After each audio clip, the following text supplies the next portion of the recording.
Good afternoon, everybody. Good afternoon. Good to see everybody today. Had another good week of action last week. Our team sports went 5-1 on the week, including a really big win by men's soccer. One quick thing before we get started in this week's schedule.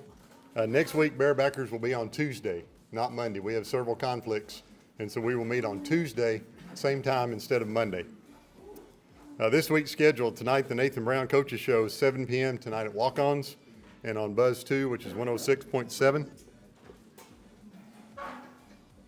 Monday, Tuesday, both our men's and women's golf teams are playing in the state of Kansas. Women are in Lawrence playing at the University of Kansas tournament. Men are in Newton, Kansas playing in the Wichita State tournament. Tuesday, men's goes out of conference to play Tulsa at 7 p.m. over in Tulsa. Wednesday through Sunday, our tennis team is in Memphis playing in the ITA Regionals. Thursday, women's soccer hosts North Florida, and ASUN play at 7 p.m. at the Stevens Complex. Friday, volleyball plays at Austin Peay in Clarksville, Tennessee. ASUN action at 6 p.m. Men's soccer hosts Jacksonville, 6 p.m. at the Bill Stevens Complex. Softball hosts a fall game with Harding at 6 p.m. at Natalie Schock Stadium. Saturday, volleyball is at Lipscomb, 6 p.m. over in Nashville. Our UCA Sports Hall of Fame brunch is that morning at 10 a.m. in the Student Center Ballroom prior to the football game, which is West Georgia at 4 p.m. on the Stripes. We're going to start today with men's soccer. Had a huge win over Lipscomb on Saturday. We talked about how good Lipscomb has been recently, last week. The Bears beat the three-time defending ASUN champion 2-1 at the Stevens Complex. Broke an 8-game losing streak to Lipscomb. Handed Lipscomb just its third regular season ASUN loss over the past 3 seasons. So a big win for us and for the rest of the conference, for that matter. We got goals from Elijah Bishop and Pietro Fontana. Javier Ramirez had 5 saves. Puts the Bears at 2-1 in the ASUN standings, in second place behind Stetson, which is 2-0, with 4 conference games remaining. As I said, at Tulsa tomorrow, and then back home Friday at 6 p.m. for our pink out game at the Stevens Complex versus Jacksonville. Let us hear from Coach Frank Kohlenstein.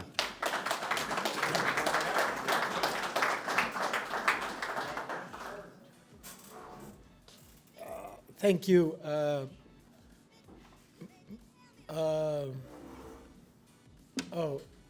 My assistants have told me that speaking extemporaneously or ad-libbing has not been good at these, so I'm going to work on it now. Hello, Bearbackers. Wave and smile. Our assistants did a great job in preparing for Lipscomb. Travis Crane did the prep for training and before the match.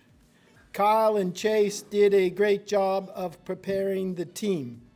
This is because of all Jeremy says about his assistant. Nah, the heck with this.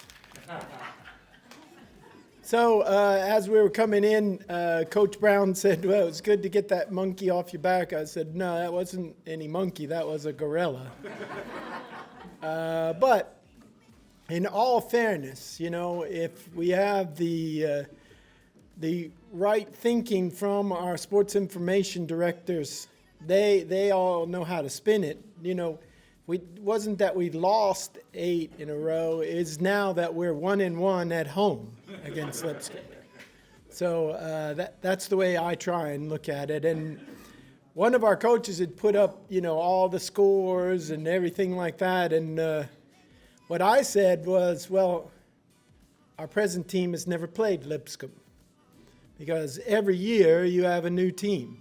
And I think that's something that's really, really important for our teams to realize is that, you know, our team is only playing on this day at this time against this present team. So we're just trying to do the best we can on that day. And the guys really did great. The assistants did actually come up with a great plan to play against them. And then during the match, the guys did well, and we worked so much on attacking that we scored all 3 goals in the match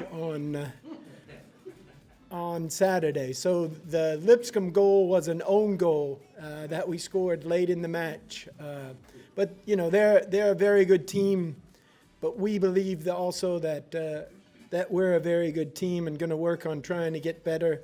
We go to Tulsa tomorrow, and then we have a quick turnaround because our match is on Friday, so we're having a little bit of Friday night lights here at UCA, and we hope everybody will come out to see it because the players on our team are worth watching. There's a lot of very good, talented players that are willing to grind a lot, and that's how we got the win on Saturday, and I hope that's how we get the win again here on Friday. So tomorrow's match will be interesting because what we want to try and do is do a little bit of rotation and try and build our squad with those players playing tomorrow against Tulsa.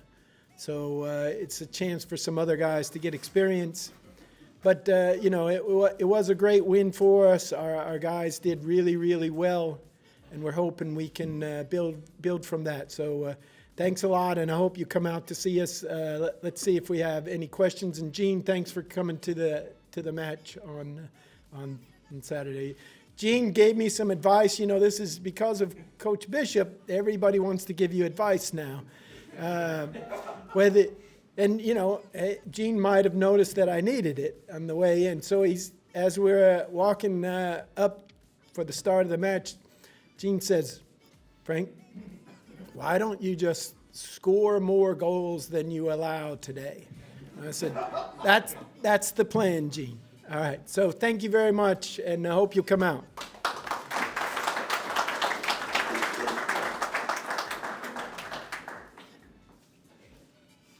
If anyone wants to write me a script, I'm open for it. Just bring it on. Our women's soccer team improved to 5-0-1 in league play with a pair of victories last week. We beat Eastern Kentucky 1-0 on Thursday at home, then handled Bellarmine easily on Sunday 4-2. Against EKU, Kelly Van Gundy converted a penalty kick in the 65th minute for the only goal of the match. In the Bellarmine win, sophomore Caroline Billings had a hat trick. She scored our first, third, and fourth goals. Megan Mowdy had the other. Bears have gone 6-0-1 in their last 7 games. They have 5 ASUN games left, 2 at home this week, and then 3 on the road to finish the regular season. Thursday versus North Florida at 7 p.m., 1 p.m. Sunday versus Jacksonville for Senior Day out at the Bill Stevens Complex. Let's hear from Coach Jeremy Bishop.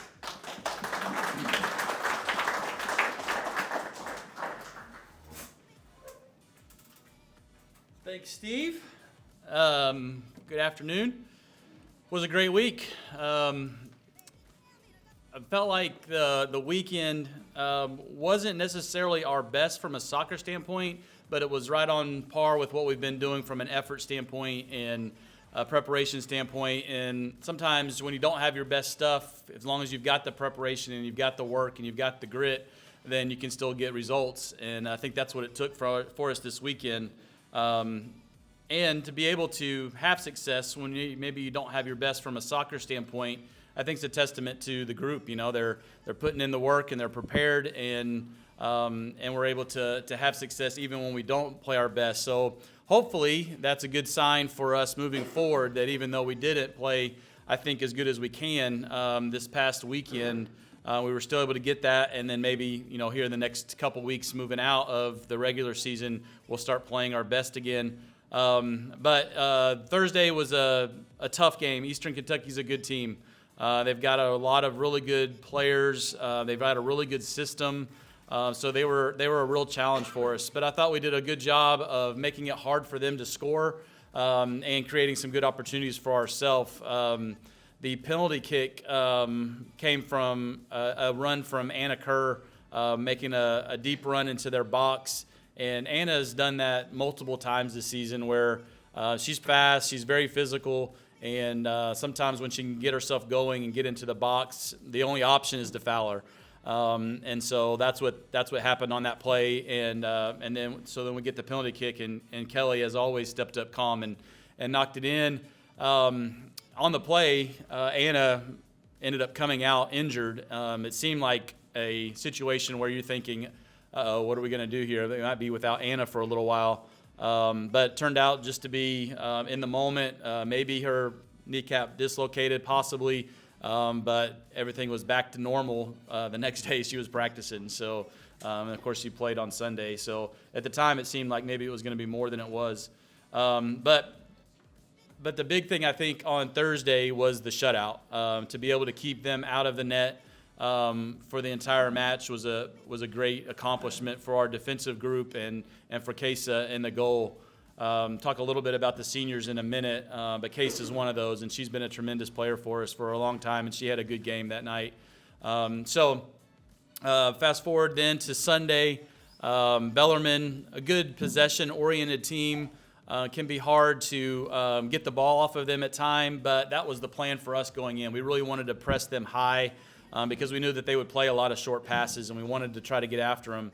So we get our preparation ready on Friday and Saturday for that, and then we come out to get ready to play on Sunday, and it is 150 degrees, and it's the Sunday after a tough Thursday match, and I didn't feel like we could press them the way we wanted to. We still tried to, and we still got them turned over quite a few times, but we weren't able to do that as effectively. By the way, I think that's probably why a lot of you chose to go to the volleyball game on Sunday instead of the soccer game, was because it was cool, 65 degrees in the Print Center, I think. No rain. Yeah, always the same. But it was a warm one on Sunday, and that's tough. I think our turnaround for our sport between Thursday to Sunday is tough anyway. It used to be worse. It used to be Friday, Sunday. But that Thursday to Sunday is still a quick turnaround, especially when the girls are covering 9+ miles, a lot of them are, in that match on Thursday, and then to be able to go out and play effectively on Sunday. And I think it just this time of year, when you've had some really good weather days, and then it goes back to that, it's just a little bit harder. But we grinded. We were a team. We were together. We put in some good goals. Megan's goal, the second goal of the game, was a great service off of a free kick. Gabby put it in. She does a good job of this consistently, but put it in the box. Great service. Megan crashes as she should and put it away. But the other three goals, Caroline Billings is a story for another time as far as the length of this story. But I'll just say that Caroline has gone through tragedy in her life. She has gone through a lot of things that a lot of people wish that they didn't. And for her to go from where she was when she got here to where she is right now, it's a tremendous accomplishment for her as an individual. But I think it speaks to a lot about the character of our team. Caroline had some struggles coming in, and I'll just tell you that at the beginning of this semester, she was baptized by a person from Chi Alpha who has poured so much into her and made her more realize the worth that she brings to this world. And so, you really want to cheer for your players, obviously, but for Caroline to go out and perform like she did on Sunday, and something that we know she's had in her since she's been here, and she's made some great contributions to our program from the beginning. But it's just really cool to see when they're able to mature and find their place and have a big impact on something that means a lot to her, and that's a lot to say to her character as well. So proud of her putting all of those goals in on Sunday, and now expecting it from week in and week out. But she's a great kid, and we're really happy for her. Moving forward this week, 2 more at home, last 2 at home. Regular season, that'll be it. So Thursday at 7, North Florida's a very good team. Can't look past them, but I'll talk about Sunday a little bit more. That's because it is our official visit weekend. We're going to have all of our 25s there, and it's also senior day. And we've got a core group of players that have contributed so much to our program over the last 4 years, 3 years plus. And so just looking forward to sending them off on a high note and to have a great environment for our recruits coming in that will be there. So hopefully you can get out Thursday night, 7, Sunday afternoon, noon, not 1, noon on Sunday. A little bit different than our normal Sunday, and that is because of a schedule change that Jacksonville requested because of flights. So noon on Sunday, and we'd love to see you out there. So go Bears.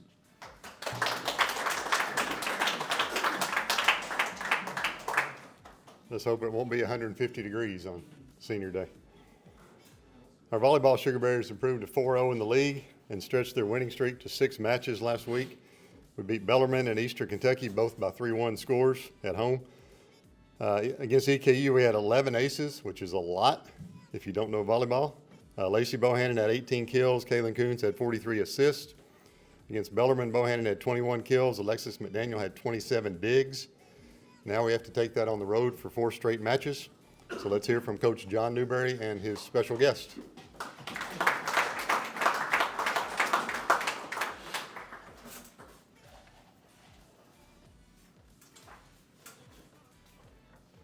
Decided to bring somebody that's got better hair than I do.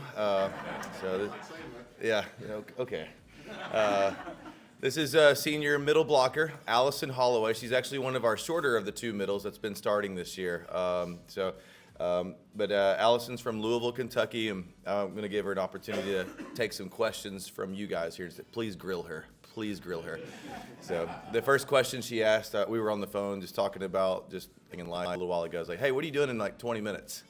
And she's like, I don't know. I was like, well, come hang out. So here she is, 20 minutes later. So, it was a phenomenal weekend for us. And I don't know. I feel like we've been trying to figure out where we are within the conference and just trying to understand how tested we are. And the EKU match yesterday was a very, very passionate match. I know we were out there with Frank. I saw him on the one of the in lines area, and just to see the raw energy and the ferociousness in this female sport, it gets pretty aggressive at times, and it was definitely aggressive towards the later part of the game. But Bellarmine and EKU are right in the upper middle of the pack in our conference. Their record probably doesn't show it per se, but they're right there. Both incredible ball teams, and for us to be here in the Prince Center, use our home crowd advantage and all that stuff, it's given us a lot of momentum right now. It's been fun to see that. We were able to go have a quick little team outing for the women's soccer match on Thursday. I've got to be honest, I've got 2 really, really good hecklers. Allison takes the lead with the number 1 heckler. So she does not let go. It's impressive. She's really, really nice about it, though. She's like, hey, number 9, those shoes are almost cute. It's something like that. Then being able to have our fans for our Friday night match was incredible. Then we get to go out there, and once again, Allison was out there with against the Lipscomb match, giving a couple of the guys everything that they could get. She made one of them smile, which in men's league you don't smile getting heckled. She's able to make it happen. She got them to crack a little bit. But our EKU match, if you were in attendance, I was going for a specific matchup the whole game. We came out guns a-blazing for that one. And then next thing I know, the second set, they changed it a little bit. And I already had my game plan, but they changed a little bit more than I thought they were going to. And then the third set, I countered even more. Did something I've never done as far as a starting lineup. And I knew it was going to work just numbers-wise. We can kind of figure that stuff out with our sport. And it did work. And then the fourth set came along, and we were up 12-9, feeling good. And next thing I know, EKU goes on a 10-point run in a row. And so my head's spinning, trying to figure out how to get out of this rotation. Quick little adjustment real fast, and it's not like it meant to work. I'm just trying to I'm thinking about the fifth set. Like, there's no way we're coming back from this. You don't prepare for a 10-point run, especially when it's like in the last part of the game.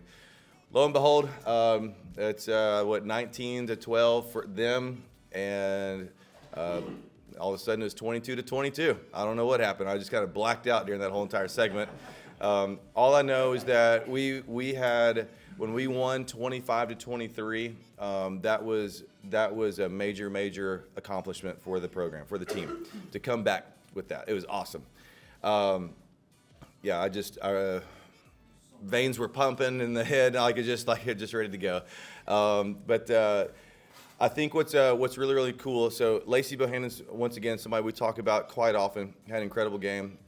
We've been working with Allison. Allison has some special things that she does within her position group that she is, and it's hard to practice it because you don't get people like Allison to come in and walk in the program and be able to do what she does. It's kind of happened. And luckily, we have a phenomenal setter, and their relationship on the court is, you can't explain it. It's just one of those things. So Allison, she doesn't really know this, but before the game started, I had the ESPN broadcasters in my office, and they were talking about the other middle for EKU. And I was like, John, she's such and such. She's like leading. She's one of the top 5 in the country in her categories. And I'm like, I had no idea. That was the last person I was thinking about. I care more about us, but they had some other pieces. I didn't know about their middle blocker.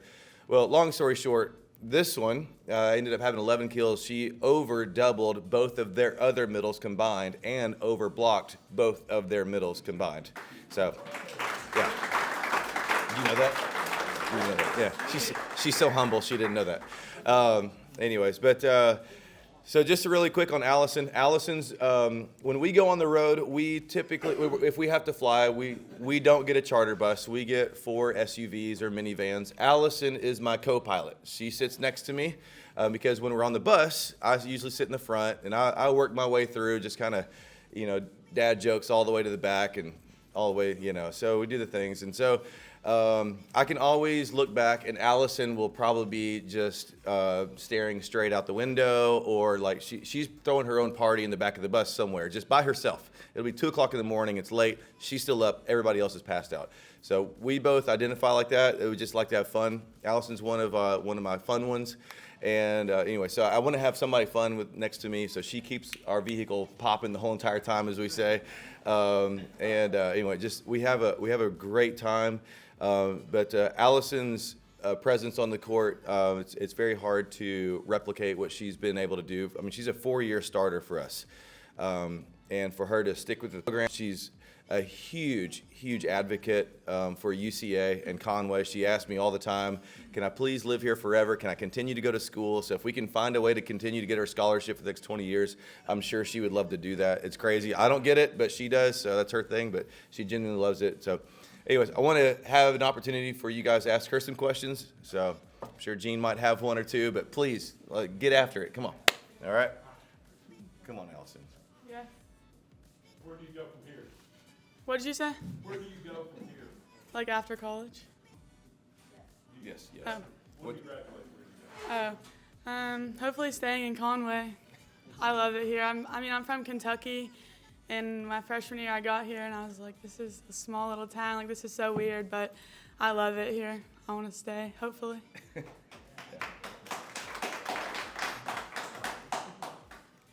playing in the Prince Century to wherever else y'all go. Yeah. It's very smaller compared to like all the other gyms. So like all the teams, I have friends on the other teams, they hate playing in the gym. They say it's too small, it gets too loud.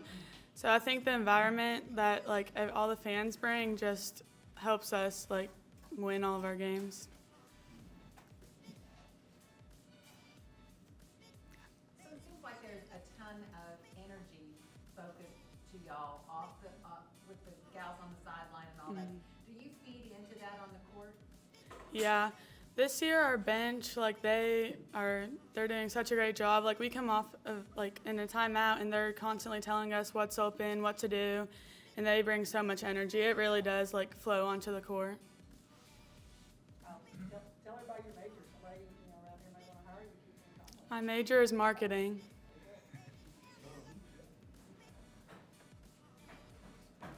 All right.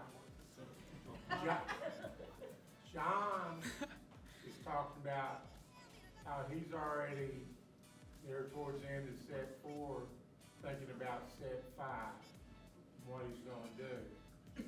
What was your group's mindset? I mean, it was like, what was it, like 1811? Yeah, it was 19, 1912.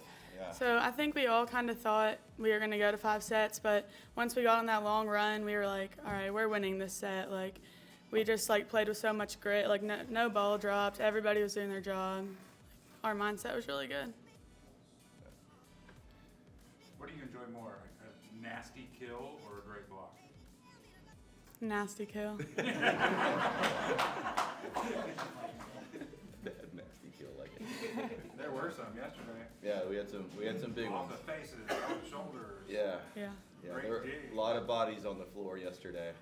It got violent at times, even on our side. We had some people down and out for a couple minutes. Yeah, it was fun. So, our libero, her name's Alexis McDaniel. She is she's not nice on the court. She's a very gritty person.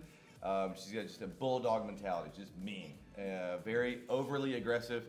And Allison's a front row player, so this girl's what I'm talking about is a back row player. She's this with a big personality, really big. So we called a timeout. I didn't like something that I saw in a defensive setup. I said, guys, like we're leaving this space in the back row. Like it's wide open. I don't like it.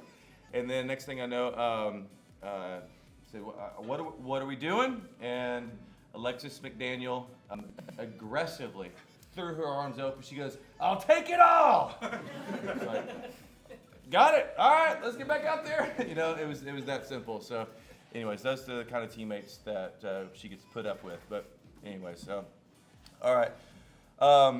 We are going to be gone. So right now we've got Austin P. I've not won a game in the conference just yet. And then Lipscomb. We are one of 3 schools that's undefeated. Lipscomb's one of the other ones. We have never beat Lipscomb since we have been in the conference. We go 5 sets every single time with these guys. This year is the year.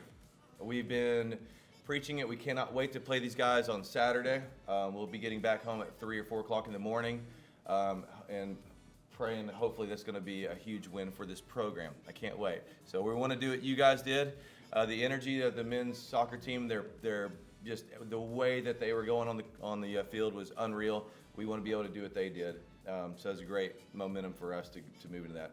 And then following that, we head to Florida again. I actually surprised the team. We're going to, instead of practicing, we have this nice 4-hour drive. We're going to stop in Orlando. I'm taking the whole entire team to Universal Studios.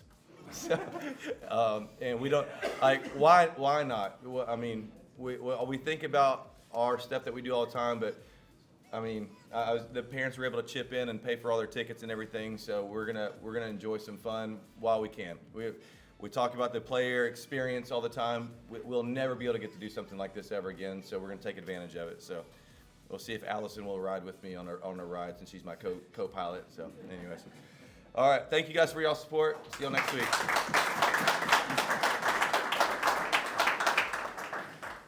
Hope you have some trip insurance on that with the hurricane heading that way. Might not be good. Football Bears, their second straight top 25 team on Saturday, didn't fare as well as they did the week before. We lost 41-34 at Abilene Christian, despite putting up 528 yards of total offense. Shunderick Powell did his thing as he always does, scored 3 times, 2 rushing touchdowns, 62, 51 yards, also had 11-yard touchdown reception. Will McElvain was 33 of 46, which is 71% completion, 326 yards, 2 touchdowns.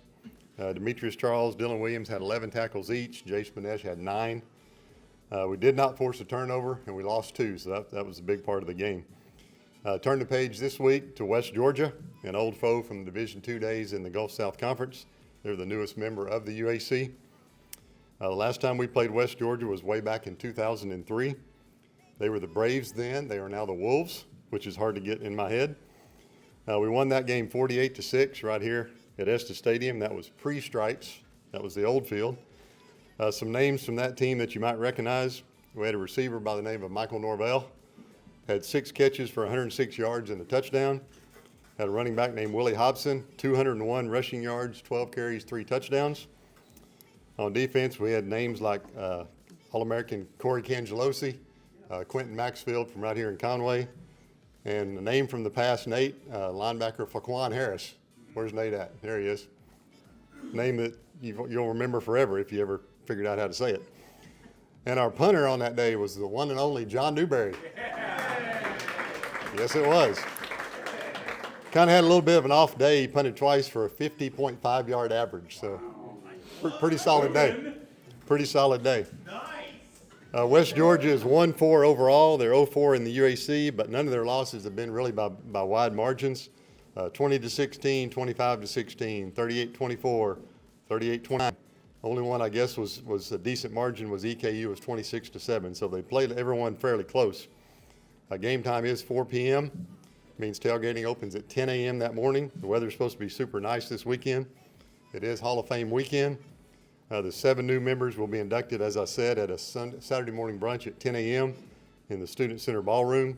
They will be recognized right here in the Hall of Fame room at 3 p.m. Saturday, and then recognized on the field prior to the game, approximately 3:40 or so. Hall of Famers here today. Please stand if you are. I know Nat's here, Nathan's here. Who else is here? Coach Tyner's gone. We've got a few here in our midst, and we'll have 7 new ones come this weekend. Now let's hear from Coach Nathan Brown.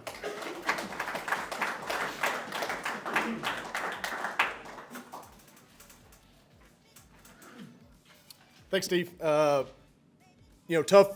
game Saturday. I told our team, sports, in particular the sport I coach, football can be very humbling. And Saturday was a humbling experience, I think, for our guys. We didn't play our best ball, and when you play a good football team on the road, they'll expose you in some areas when you don't play to your full potential. So a lot of good individual efforts. I thought our fight through 60 minutes was great, but we didn't do enough early in the game to give us a chance late in the game to win. What is hard to believe is us getting into halftime down by 14 was a big deal. We kicked that field goal right before half, stopped them on 4th down prior to that, and so you got into the locker room down by 2 scores, and this program over the last couple of years has proven that 2 scores at halftime is not an unsustainable feat to go accomplish. So our message was we didn't play a very good half of football. We took their best shot. Let's chop away. We know they're a good football team. We know they're explosive on offense. We know that their defense is very capable. But we felt like if we could just keep chopping away in the second half to give us a shot when it's all said and done, that we would have an opportunity to maybe win that game. And we got that opportunity. We had the ball back, got the ball back with about 12, 13 on the clock with 1 timeout. And unfortunately, we've been so accustomed, at least over the last couple of years, to watching Will McIlvain and our offense execute that all the way to the end and making something miraculous happen. And it just had a linebacker undercut a crossing route, and Will threw his 3rd interception of the year on a good play by their defender. I had full intention at that point. If we were to score, we had a 2-point conversion in mind.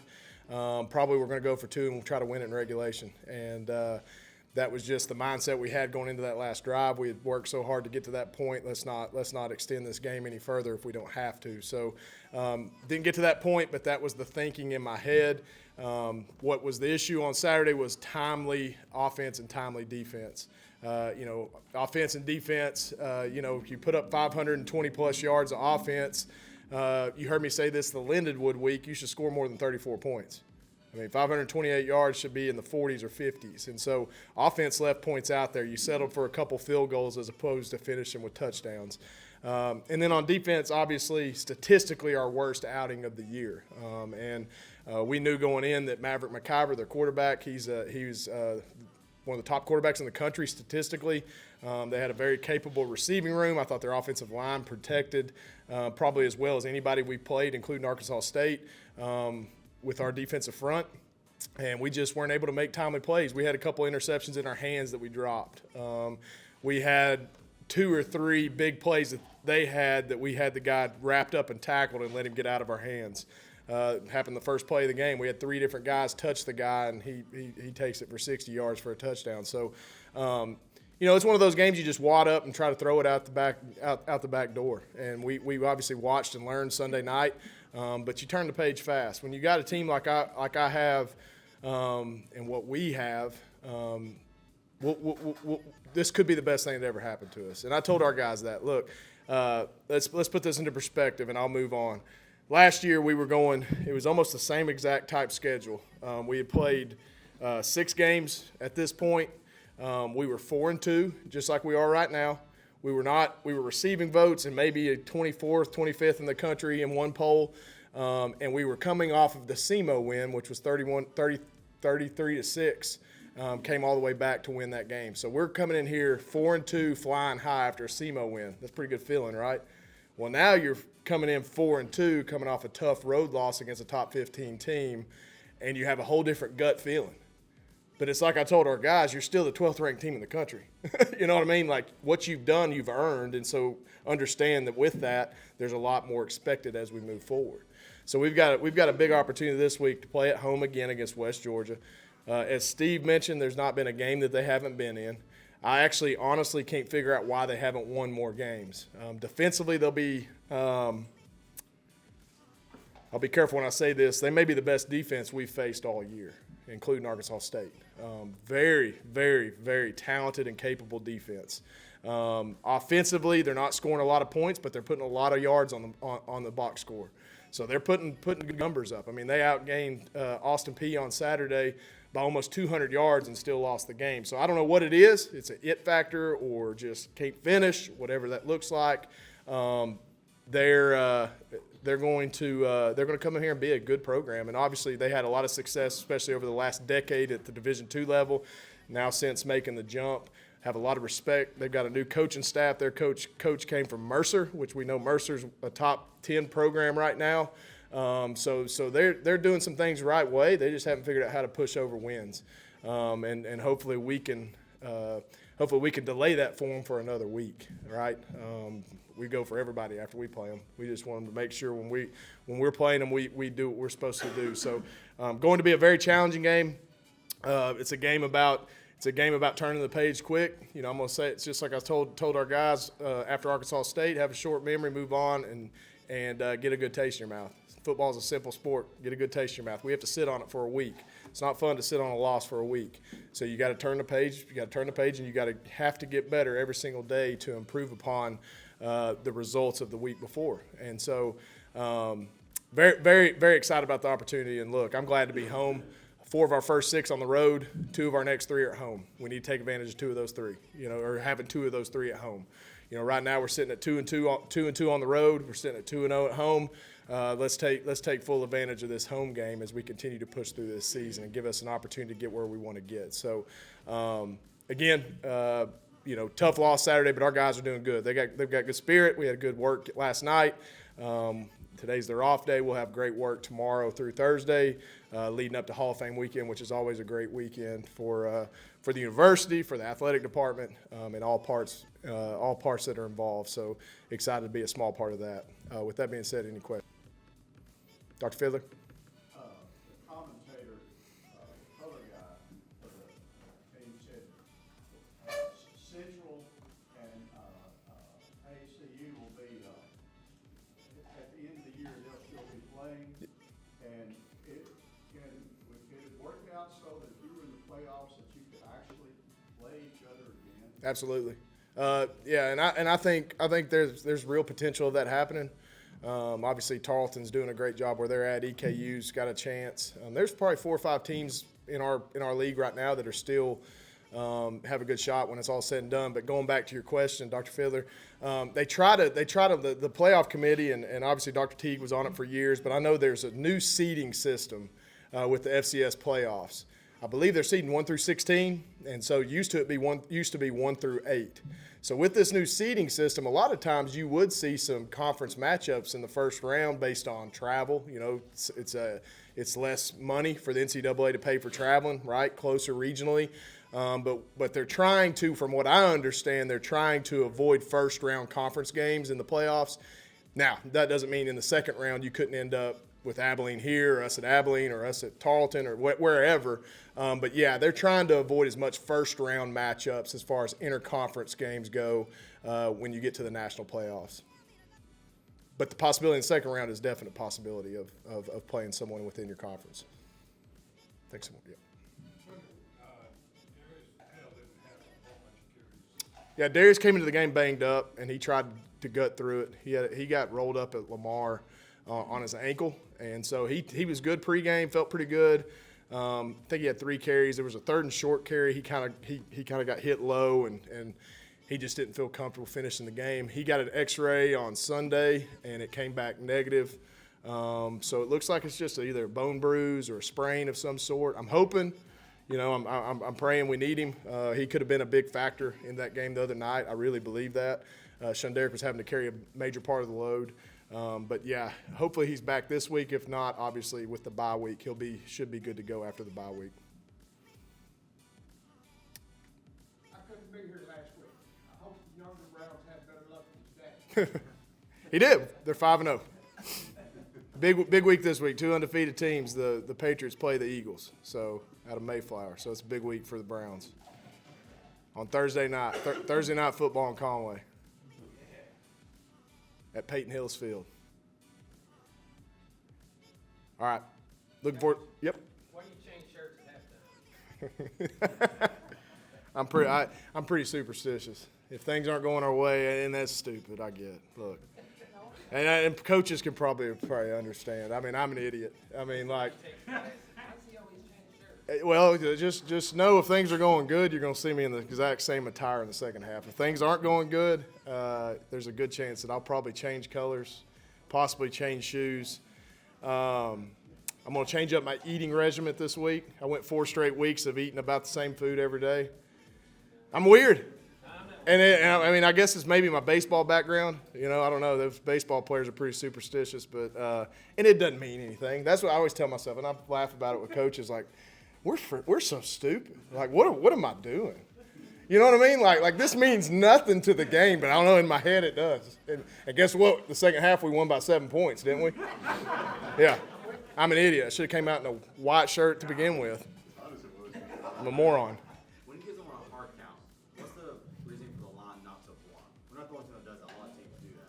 Yeah, that's a good question. That's a good question. So when you get them jump off sides, our O-line doesn't block, and we get that free playoff penalty.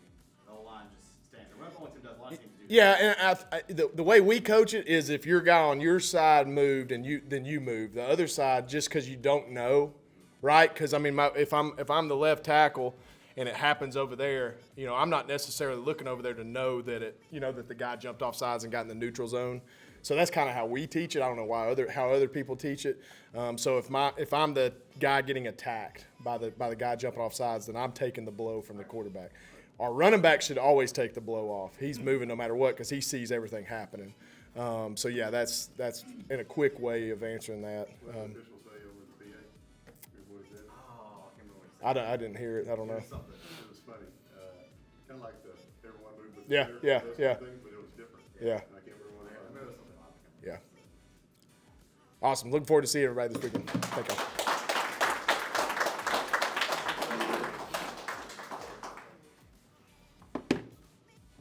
Good afternoon. How's everybody doing? That's great.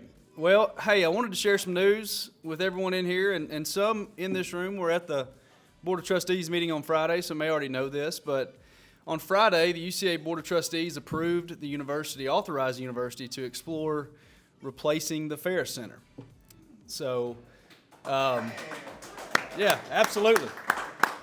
Absolutely. Dr. Fiddler, Board of Trustee member, appreciate all your help and support with that and all the work of the board. That's a big step. That's a big commitment, no doubt about it. But obviously, there's some structural things that are in the Ferris Center. A significant cost to replace some of those. So in the coming days, coming months, you're going to see more information about that. But on Friday, the university was authorized to explore replacing that building. So more to come. Got a few home games this week. Excited about that. Excited to have women's soccer, men's soccer at home, and obviously football with Hall of Fame weekend. Excited to welcome several Hall of Fame members and folks back to campus, and as Steve mentioned, a great class going in, so we're really looking forward to that. If you are coming to the brunch, great, look forward to seeing you there. If you're not and would like to, we still have tickets available for the brunch. That's 10 a.m. on Saturday, and you can get those by contacting Ashley Reba in our office, and 501-450-3150. So please, if you want to come to that, we'd love to see you there. Yes, ma'am, Miss Penny. Do you have any idea where they're looking to place a new Bear Center? You know, there's several different concepts that have kind of been spoken about, but there's nothing permanent at this time. So, yep, still a lot to come on that front as far as what that will look like, but a step in that direction. We'll try to get it as close to your house.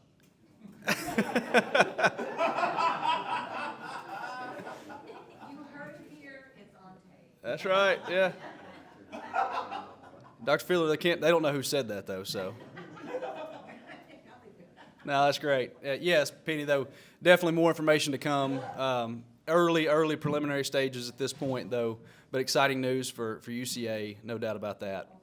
Wanted to mention, Steve, I don't know if you had already said this, apologize if I missed it, but next week, Bearbackers, we will have Bearbackers on Tuesday of next week, Tuesday. Coach Brown is speaking at the Little Rock Touchdown Club on Monday, and we also have ASUN fall meetings in Charlotte, North Carolina on Monday and Tuesday of next week. We have basketball tip-off event. You'll see some information coming out on social media. Coach Kemp Coleman and a couple student athletes from both programs are going over to Charlotte for the ASUN basketball tip-off days. It's getting close. Mentioned last week, basketball tickets are on sale. If you haven't gotten them already, certainly, or if you want them, we'd love to have your support. Contact our ticket office and we'll be happy to help you there. I believe that's all I had. Did I miss anything, Steve, Kristen, Chase, Deere, anybody? Ryan, Garrett, Cody, Morgan, Erod, what did I miss? You didn't miss anything. Let's have another great week, everybody. Hey, there we go. Go Bears. Go Sugar Bears. Bear claws up.